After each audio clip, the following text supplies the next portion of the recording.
speak is going to be Peter Tatchell, who's a human rights campaigner and is a supporter of the democracy and left-right movement in Iran for the last 40 years, first against the Shah and then since 1979 against the Islamic Republic dictatorship. He has written and campaigned in defense of Iranian students, workers, feminists and oppressed national minorities in Iran, which include Arabs, Kurds and Baluchs. Thank you very much.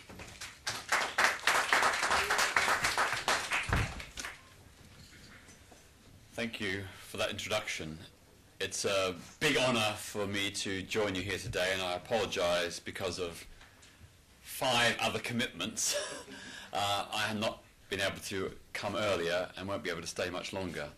But I do want to assure you of my solidarity and support for the campaign to free Iran's political prisoners and to salute the work of this campaign, because international solidarity is very, very important. The solidarity we can give from Britain and other countries around the world to those people in Iran who are suffering in prison, it's very psychologically, emotionally, and of course politically important. So, having said all that, I think I'd like to step back for a moment and take a look at the Iranian regime. It has been in power under Islamist rule for over 30 years. But, as we know, no tyranny lasts forever. The day will come when this regime ends. It will not last forever. I look back to Adolf Hitler and the Nazi regime. They promised a 1,000-year Reich, and it lasted all of 12 years. Well, the Islamic Republic has lasted considerably more than 12 years, but it too will have its fall, just like the Shah before it, because dictatorship and tyranny cannot hold against the will of the people indefinitely. It may temporarily hold sway, it may temporarily maintain power, but in the end, no tyranny can hold against the will of the people. We saw that in the Velvet Revolution in Czechoslovakia. We saw that in the people power protests in the Philippines against Ferdinand Marcos. Those tyrannies, powerful though they were, did come to an end. And I believe the Iranian Islamic Republic will also come to an end, and political prisoners will be freed. So I hold on to that thought. I hold on to that hope. I hold on to that faith and confidence that the protests inside Iran and the solidarity movements around the world will together collectively bring freedom eventually. And of course this campaign to free political prisoners is part of the process to accelerate an end to the tyranny, to ensure freedom for those who are detained. For me, as a Democrat, as a left-winger, it's very important to stress the value and role of international solidarity. All throughout history, we have seen how international solidarity can and does make a difference. I think of the anti-apartheid movement, when millions, tens of millions of people around the world, including here in Britain, rallied to support the cause of black and white South Africans who are struggling for a non-racial future.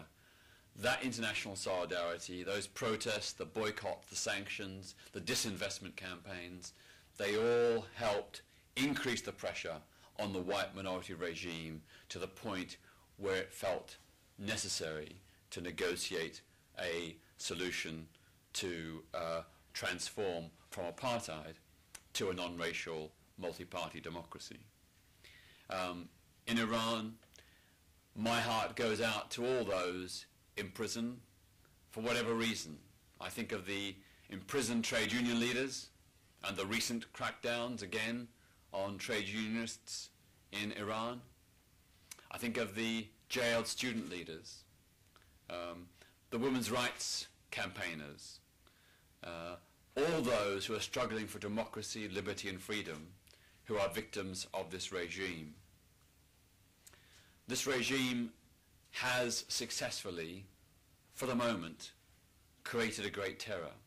It has successfully, for the moment, prevented the protests in the wake of the rigged presidential elections from securing a more open and more fairer transition to a different kind of society. But this will not last. This will not last forever. I also think of the many other people who are often forgotten, who are political prisoners, the people of minority faiths like the Sunnis, the Ahmadis, the Sufis and others who are in prison by the Islamic Republic. I think of the torture and persecution of the Arab peoples of Iran.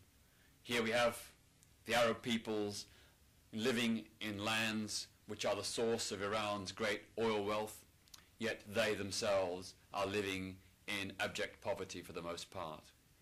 In Kyrgyzstan, the standards of living, the quality of services and so on are among the lowest in Iran, and in many parts compared to third world standards. Slum housing, many people not having proper gas and electricity, substandard schooling and healthcare, yet here they are in this part of Iran that contributes to the great oil wealth of the country. I'm also reminded of, in 2008, an Iranian parliamentarian boasted that in Sistan and Baluchistan province alone, 700 people were on death row awaiting execution. 700 in one province. And most of these were, of course, Baluch dissidents, Sunni clerics, scholars and students, people who were political and or religious dissidents from the Tehran regime. And of course others of no faith at all.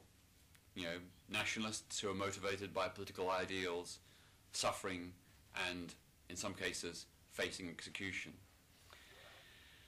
What I want to do now is perhaps just talk sort of about how we in Britain can perhaps assist the struggle in Iran, and how we can help get international pressure increased on the Iranian regime to secure the release of political prisoners, to secure an end to torture, to secure an end to the often false and malicious charges put up against people because they are political, religious or ethnic dissidents. I start off by saying something very simple. In my experience, there are many different layers of protest, many different ways to profile issues. The most simple one is simply to write to your Member of Parliament and to your Member of the European Parliament and ask him or her to raise issues that you're concerned about. For example, the release of specific political prisoners. Your MEP, your Member of Parliament, can write to the ambassador to inquire about the detention and or torture of any individual or a series of individuals who are being held in prison. I'm not saying those letters alone will secure the person's release, but I think it does add to the pressure on the regime, and we know that for all its intransigence, for all its authoritarianism, the Tehran regime is sensitive, to a certain extent, to international public opinion and pressure. I think we've seen in a number of cases how, thanks to international campaigns, things have, in some cases, been improved for individual political prisoners. We've seen in a number of instances where people scheduled for execution have had those executions delayed or eventually cancelled. Most recently, of course, in the still unresolved case of Sakaneh Ashtiani, it appears in part both the internal protests and the international protests have, at least for the moment, resulted in that execution not going ahead. And I have no doubt whatsoever, that it hadn't not been for the international campaign, Sakane would have been executed a long, long time ago.